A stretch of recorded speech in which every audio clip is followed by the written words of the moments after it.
Fala galera do Trash, beleza? Pra quem não me conhece ainda, meu nome é Adson Rodrigues, eu sou engenheiro civil, especialista em inspeção e fiscalização de obras. Tenho aí mais de 15 anos de experiência nesta área e também sou certificado pelo Instituto Brasileiro de Concreto, o IBRACON. E no vídeo de hoje eu quero comentar um pouquinho com vocês a respeito das técnicas de concretagem, conforme os requisitos normativos. É um assunto muito importante aí, a gente vê que a galera aí no trecho aí no campo às vezes não seguem o que a norma diz na hora do lançamento do concreto, mas acredito que na maioria das vezes é por falta de conhecimento mesmo, falta de treinamento. Mas antes eu convido você a se inscrever no meu canal, já se inscreve aí agora para não esquecer, deixa o seu like e ative os sininhos para receber as notificações dos próximos vídeos. E no final desse vídeo, deixa o seu comentário também aí, beleza? Então vamos para a tela do meu computador para a gente dar uma lida na norma, no item que diz respeito ao lançamento de concreto, as técnicas de lançamento de concreto, beleza? Então depois da vinheta, a gente vai para a tela do meu computador.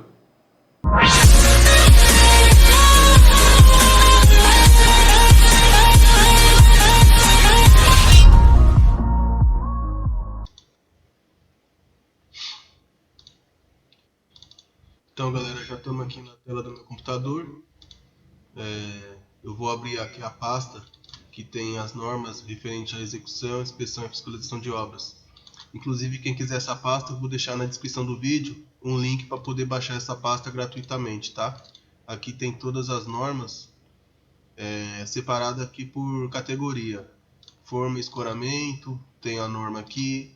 Concreto fresco, tem as normas referente a concreto fresco. Aço, vamos abrir aqui, aço. Aí aqui tem concreto endurecido, cimento, concreto protegido e agregados. Aqui tem uma pasta também para quem vai fazer a prova lá do IBRACON, que é referente aos assuntos gerais, que lá tem que fazer uma prova geral, teórica geral, que cai esses assuntos que estão aqui. Algum estudo de NR também cai lá. E aqui tem a introdução do curso referente à inspeção e fiscalização de obras.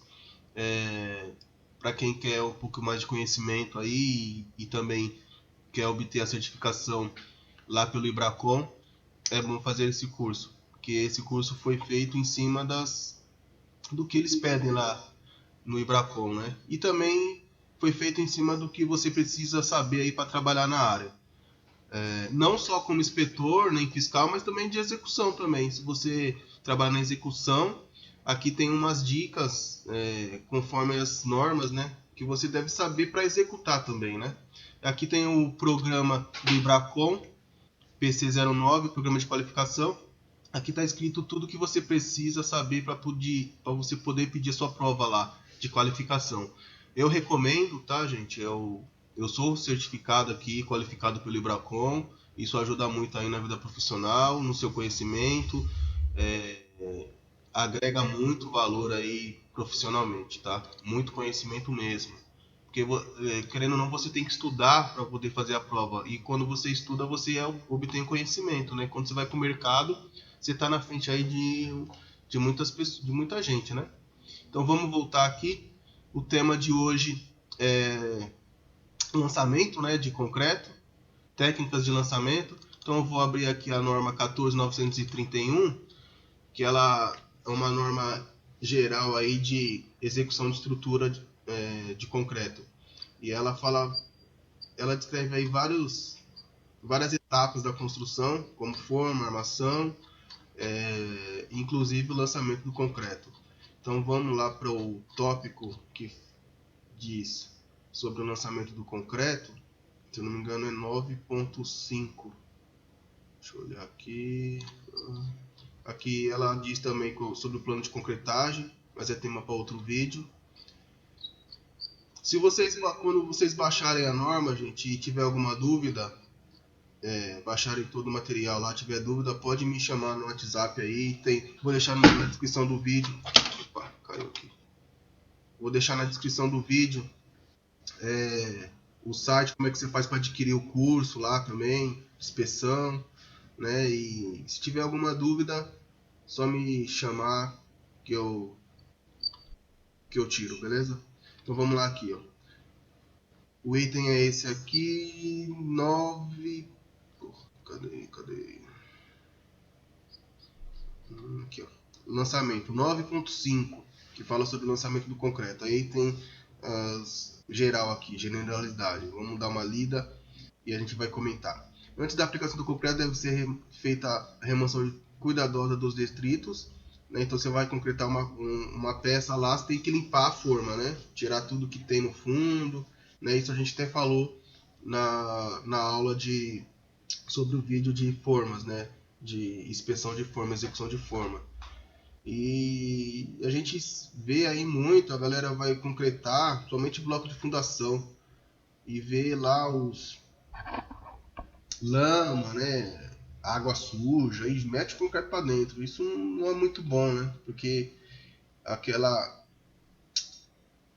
sujeira, né? Aqueles detritos vão reagir com o concreto e com certeza vai diminuir a resistência. E você vai ter feito a coleta do seu concreto de um concreto que não foi com essa mistura, né? Então o seu ensaio lá do laboratório não vai ser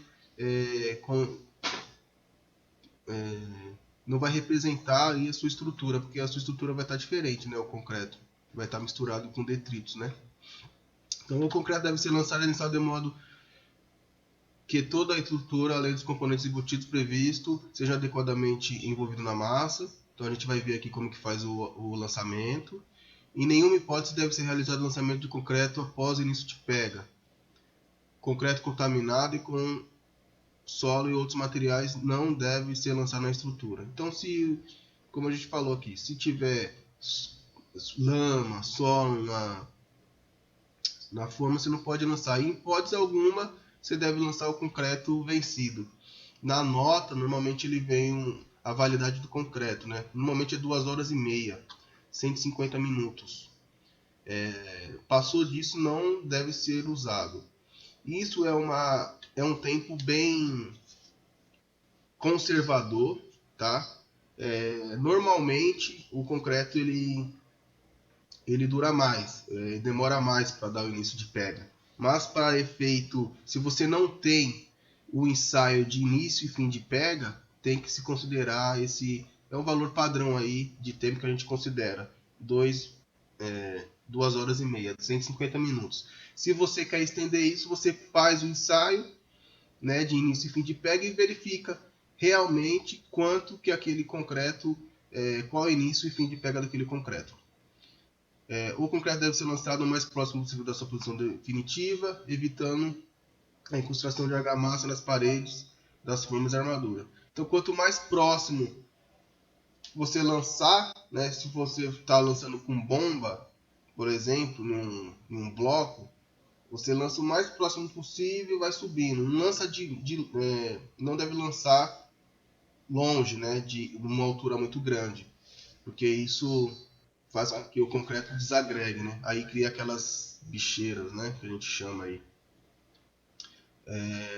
Deve ser tomadas precauções para manter a homogeneidade do concreto. O lançamento convencional, o carrinho não deve ter inclinação excessiva, de modo a evitar a segregação recorrente ao transporte. Então, se você vai levar o concreto, né, no carrinho, a gente vê muito isso, que às vezes o caminhão não consegue chegar, né, mesmo, né, onde você precisa, aí você vai levar no carrinho, mas tem que tomar cuidado para não segregar, não pode ter uma inclinação muito grande, né, que você vai, conforme você vai transportando, ele vai vibrando e vai segregando, a água e o sino vai ficando em cima e a pedra vai ficando embaixo. Quando você chega lá para lançar, já está todo segregado o concreto, né? Ele está separado, vamos falar assim, para vocês entenderem melhor.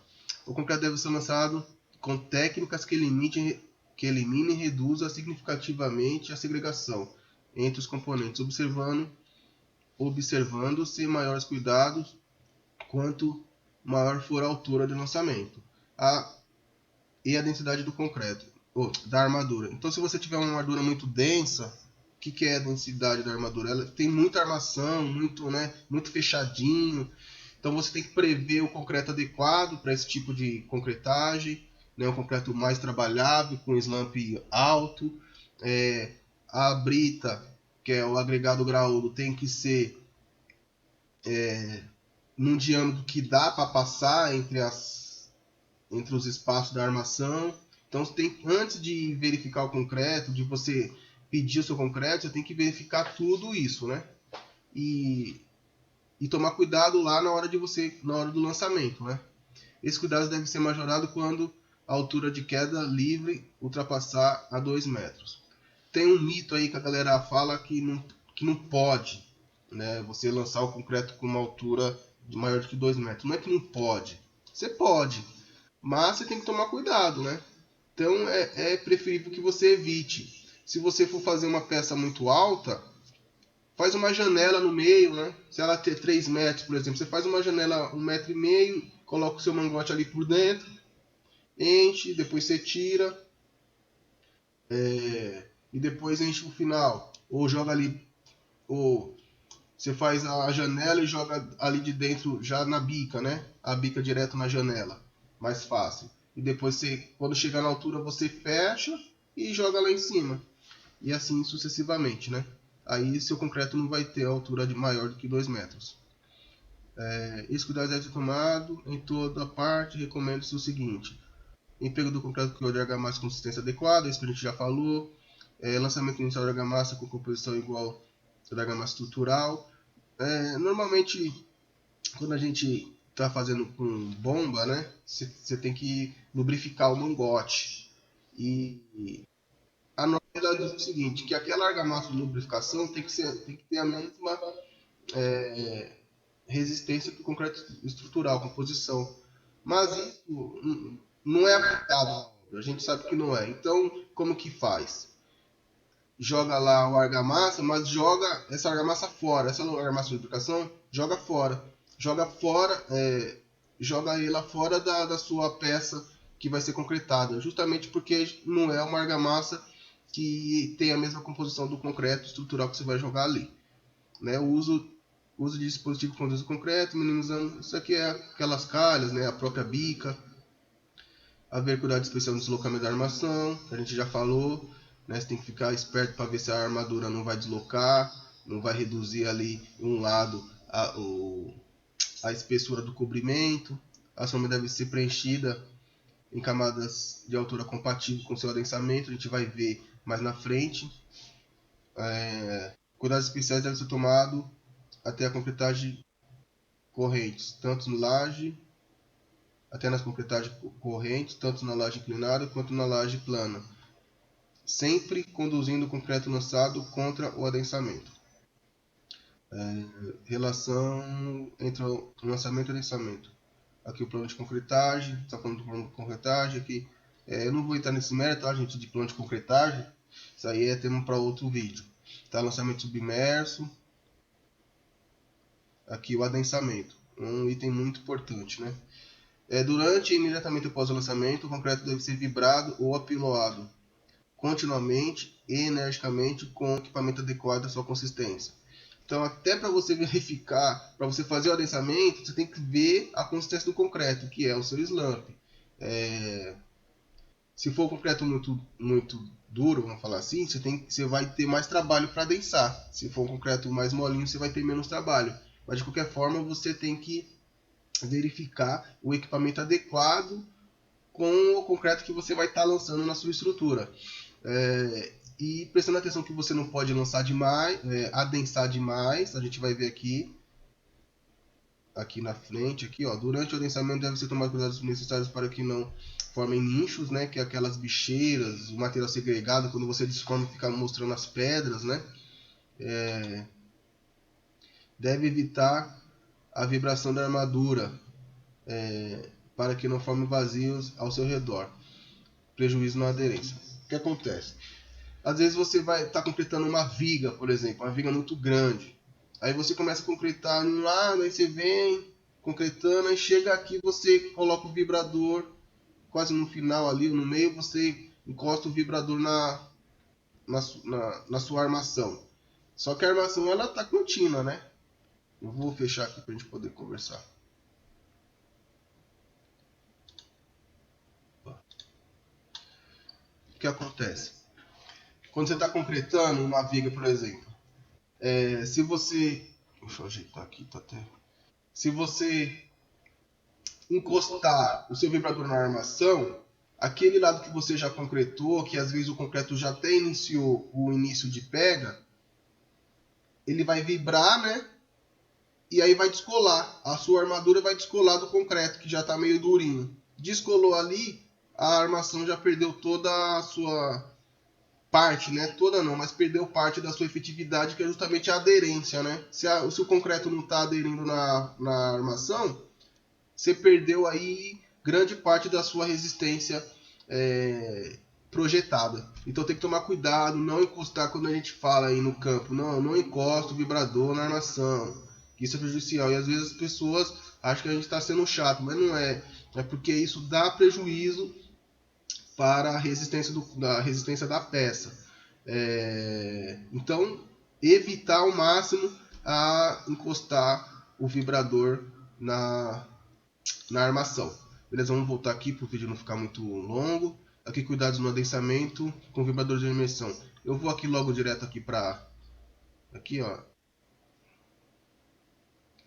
Tem uma coisa muito importante aqui, ó. Quando for utilizado o vibrador de imersão, a espessura da camada aproximada deve ser igual a 3/4 do comprimento da agulha. Então vamos lá, se você tem uma agulha de 1 metro, 3/4, no caso é 75 centímetros. Então você tem que fazer uma camada de 75 centímetros, vibrar, depois mais 75, vibrar e assim sucessivamente. Não pode passar disso. A gente vê muito isso, a galera enche até o talo e depois coloca o vibrador lá embaixo, chega some. Isso não pode, você não tá vibrando legal o negócio, entendeu?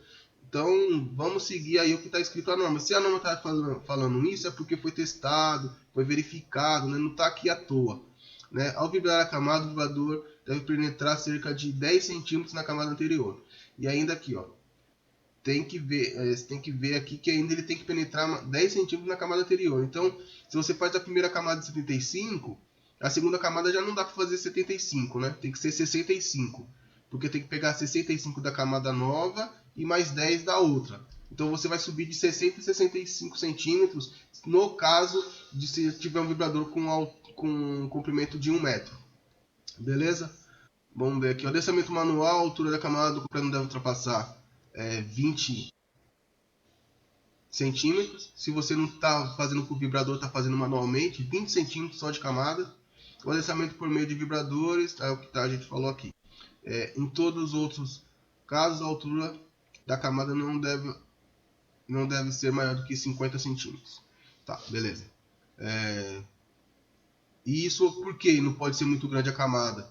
Justamente para facilitar a saída das bolhas. Imagina que você tem uma camada muito grande, aí você está vibrando assim, mete o concreto, o vibrador lá embaixo e começa a vir puxando, né? Igual a galera parece que está puxando um sei lá o que. Aí você está vibrando lá embaixo. Só que a bolha, o que é? Quando você vibra, o concreto ele se agita e ele se acomoda expulsando as bolhas, né? O ar. Aí se você tem uma camada muito grande, o ar não consegue subir até o final. Então o ar vai ficar incorporado na camada de cima. Por mais que você adense ali de novo, ele não vai subir mais. Ele vai ficar incorporado na camada de cima. Então é por isso que não pode ter uma camada muito grande. E aqui, ó, tem aqui na própria norma aqui uma ilustração correta de como você deve adensar. O vibrador deve ser colocado na posição vertical, não pode ser muito inclinado, né? E aqui ele tem alguns cuidados que a norma prevê de como que você deve estar utilizando ele. Aqui, ó, aplicar na vertical, vibrar o maior número possível de pontos, retirar o vibrador levemente, levando sempre ligado, permitir que o vibrador entre em contato com a parede da forma, tá vendo? Não pode, porque senão vai vibrar outro lado que já foi vibrado, para evitar as bolhas de ar, tá? Superfície. Aqui que eu queria falar uma coisa muito importante aqui, não tô achando, gente. Aqui, ó, tá bem na cara. Mudar o vibrador de posição quando a superfície apresentar-se brilhante. Então, qual é o tempo que a gente deve ficar vibrando ali? Pô, você colocou, você vê que ele vibrou ali, já saiu um pouquinho de bolha. Você vai ver que a superfície do concreto ele muda de cor, ele fica meio brilhante, assim, espelhado. É a hora que você tirar. Aí você vai vibrando e vibrando. Qual a distância que você deve vibrar? Vamos voltar aqui. Qual a distância? Pô, tá caindo esse negócio. Qual a distância de ponto em ponto que você deve fazer a sua vibração? Depende do diâmetro do seu vibrador. Aquele diâmetro significa o quê? Um exemplo. Se você tem um vibrador de 35 milímetros, que eles falam de 35, 50, 60, né? Então é 35 milímetros. Você tem que vibrar a cada 35 centímetros. Ali é o raio. O vibrador de 35 significa que ele vibra num raio de 35 centímetros de distância. Então você tem que vibrar de 35 a 35 centímetros. Aí coloca, espera um pouquinho, ficou brilhante, puxa devagarzinho, coloca na próxima, coloca na próxima, vibra, puxa e vai de 35 a 35. Se você tem um vibrador de 60, que é o mais grosso, aí você vai vibrar de 60 a 60 centímetros. Isso depende da espessura da sua peça, né? Que você vai estar concretando. Aí você tem que, até isso, você tem que dimensionar legalzinho, dimensionar o seu vibrador, né? De acordo com a peça e a trabalhabilidade que você precisa. Beleza, gente? Então é isso. Eu acho que aqui já é outro assunto, já entra em junta. Isso já aqui também já é tema para outro vídeo. Como é que você prepara a sua junta de concreto, né? Aqui o acabamento e a retirada de forma. Então eu não vou entrar nesse assunto, senão o vídeo vai ficar muito longo. Eu vou fazer outro vídeo sobre esse assunto. Vamos voltar aqui. Opa. Então é isso. Espero que essa informação tenha sido de grande relevância aí para você, que te ajude na sua vida profissional. Não se esqueça de se inscrever aqui no canal, dá um like, dá um joinha, se inscreve agora aí já para não esquecer. Ative o sininho para receber notificações de próximos vídeos. E fique com Deus, tudo de bom e até o próximo vídeo.